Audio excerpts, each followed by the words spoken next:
قد سمع الله قول التي تجادلك. قد سمع الله. Allah heard the statement of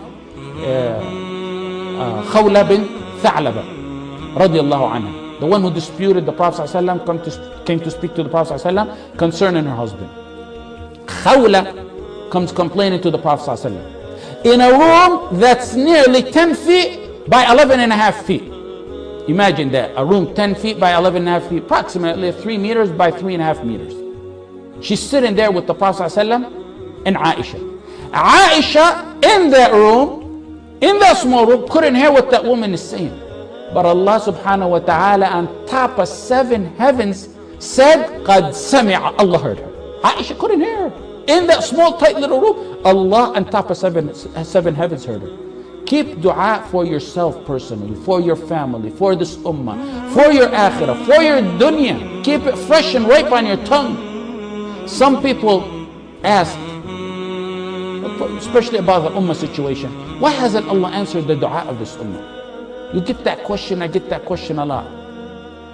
And let me say, when the Prophet ﷺ made dua in Badr, when did he make dua? When the Prophet ﷺ, the messenger's upper garment fell off in Badr, his hands were outstretched to the point that they could see his armpits, making dua, and Abu Bakr is holding up his garment saying, O Prophet of Allah, Allah will grant you that which He promised. He's trying to calm the Prophet ﷺ. When did he make that dua? That was after he ﷺ did all the means before him. He did all the action he could do. Then he turned and made dua. The dua was towards the beginning of the, after he took care of all the means. Even more delicate than that.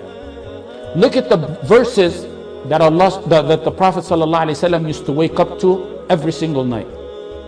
The verses he used to wipe his blessed face ﷺ and recite them. They have 5 main dua in them. So at the end of Surah Al Imran, ربنا ما خلقت هذا باطلا ربنا إنك من تدخل ربنا إننا سمعنا ربنا فاغفر لنا ذنوبنا ربنا وآتنا ما وعدتنا.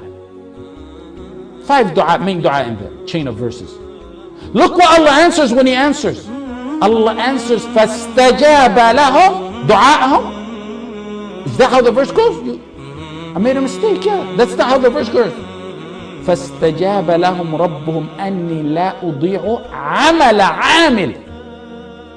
عَامِلٍ. Allah said, so their Lord answered them, I will not let any of their actions go in vain. He wanted to answer, He said, I answered their actions. I'm not going to let any of their actions go in vain. But that was supplication, it wasn't an action. It was a supplication. So why didn't He say, I answered your supplication? Just like the Prophet ﷺ in Badr, because supplication without doing the means is no good. You can't ask for a child if you're not married. You can't ask for a son if you're not married. If our heart action is tainted, what victory are we expecting? One time, we have an ummah that doesn't know the difference between Shar'iyya and Sharia. They're willing to die for both and think that both of them become martyrs.